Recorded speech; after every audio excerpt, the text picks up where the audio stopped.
Channel को subscribe करके video को लाइक शेयर करना ना भूलें। डिक्टेशन गति 80 शब्द प्रति मिनट स्टार्ट।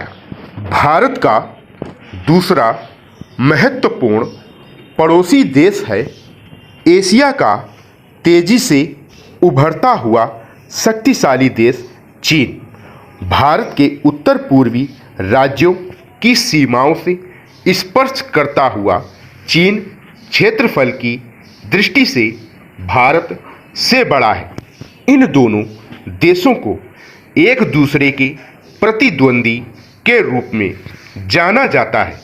यद्यपि भारत और चीन के संबंध ऐतिहासिक और सांस्कृतिक रूप से हजारों साल पुराने हैं, स्वतंत्रता के पश्चात भी दोनों के बीच मैत्रीपूर्ण संबंध हैं।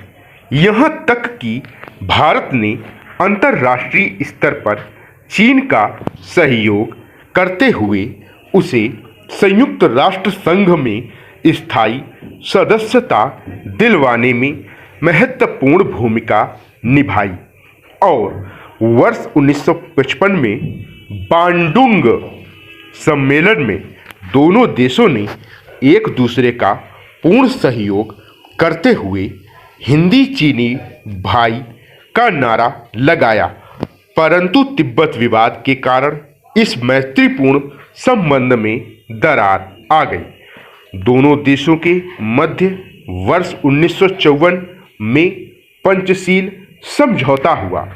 उस समय लगा कि संबंधों में कड़वाहट का दौर शीघ्र ही समाप्त हो गया, लेकिन तिब्बत में चीनी प्रशासन के दमन का समर्थन भारत सरकार नहीं कर सकी। वास्तव में वर्ष 1956 में तिब्बत खम्पा क्षेत्र में हुए विद्रोह को आध्यात्मिक गुरु दलाई लामा का समर्थन मिल रहा था। चीन ने इस विद्रोह को विफल कर दिया। इसके बाद 31 मार्च 1959 को दलाई लामा ने भारत में शरण ली।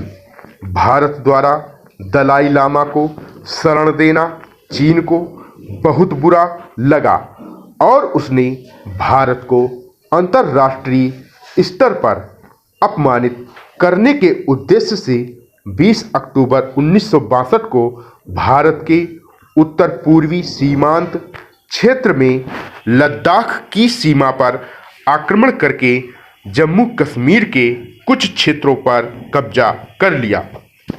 दलाई लामा को शरण देने का कारण तो बस एक बहाना था। वास्तव में चीन इस आक्रमण के द्वारा अपनी शक्ति का प्रदर्शन कर भारत को कमजोर साबित करना चाहता था। चीन के इस आक्रमण से जवाहरलाल नेहरू को बड़ा आघात पहुंचा और वर्ष 1964 में उनकी मृत्यु हो गई। यहाँ से भारत चीन के शत्रुतापूर्ण संबंधों की शुरुआत हुई। वर्ष 1965 और 1971 के भारत पाक युद्धों में उसने परोक्ष रूप से पाकिस्तान का साथ देकर अपने शत्रुतापूर्ण इरादे पूरी तरह से जाहिर कर दिए। वर्तमान समय में भी चीन, सिक्किम और अरुणाचल प्रदेश के कुछ हिस्सों पर अपना अधिकार होने की बात करता है और साथ ही वह चीनी सागर और हिंद महासागर में भी अपना प्रभुत्व बढ़ाने की कोशिशें कर रहा है। वह चारों ओर से भारत को सामरिक मोर्चे पर घेरने की तैयारी में भारतीय सीमा के क्षेत्रों में चौड़ी लेन वाली सड़कों का जाल बिछा रहा है और ब्रह्मपुत्र नदी के प्रवाह को मोड़ने की परियोजना पर भी काम कर रहा है।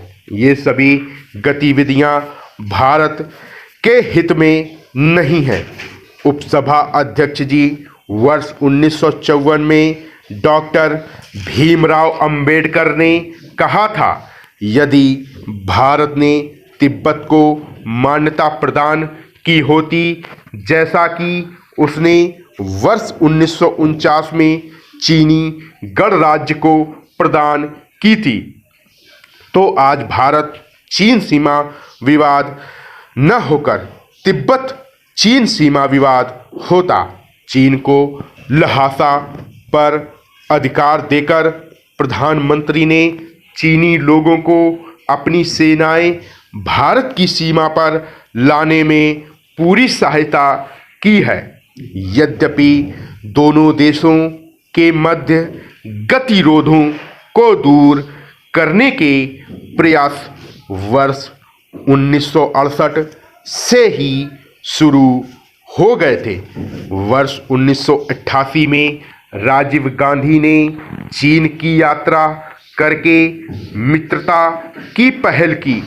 वर्ष 2008 में प्रधानमंत्री मनमोहन सिंह ने भी राजीव गांधी के नक्शे कदम पर चलते हुए दोनों देशों के मध्य संबंध सुधारने की कोशिश की।